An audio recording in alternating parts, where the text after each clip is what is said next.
एकनाथ शिंदे यांनी आपलं भाषण संपवताना जय हिंद, जय महाराष्ट्र, जय गुजरात अशी घोषणा दिली। अमित शहांच्या उपस्थितीत या कार्यक्रमात शिंदेंनी भाषण केलं।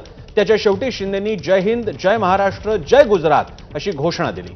हिंदीवरून त्यामुळे वाट पेटलेला असताना ठाकरे बंधू उद्या मराठीच्या मुद्द्यावर विजय मेळावा घेत आहेत। त्यातच आता अमित शहांच्या उपस्थितीत शिंदे यांनी जय गुजरात म्हणत अधिक मोठा वाद निर्माण केला असं म्हणावं लागेल।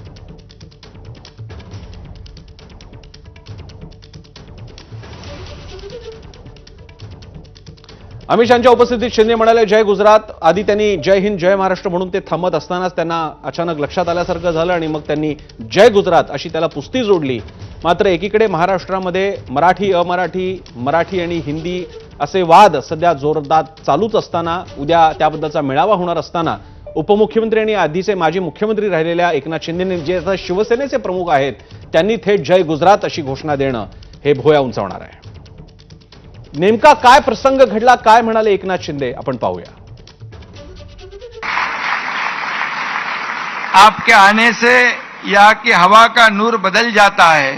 आपके आने से यहाँ की हवा का नूर बदल जाता है। आपके नाम से हर शख्स आदब से झुक जाता है। धन्यवाद।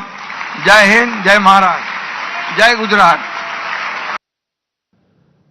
तेव्हा एकनाथ शिंदे यांनी एक शेर सुद्धा सादर केला। आपके आने से यहाँ पे आदर से लोगों के सर झुक जाते हैं अशा आशयाचं विधान सुद्धा त्यांनी केलेलं आहे। त्यामुळे आता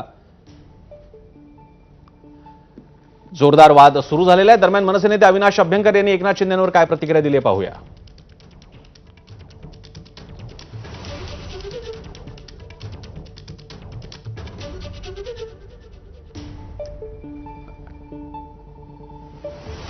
दरम्यान एकनाथ शिंदे यांच्या वक्तव्यानंतर जितेंद्र आव्हाड, किशोरी पेडणेकर आणि नाना पटोले यांनी त्यांच्यावर हल्लाबोल केलाय, आपण पाहूया।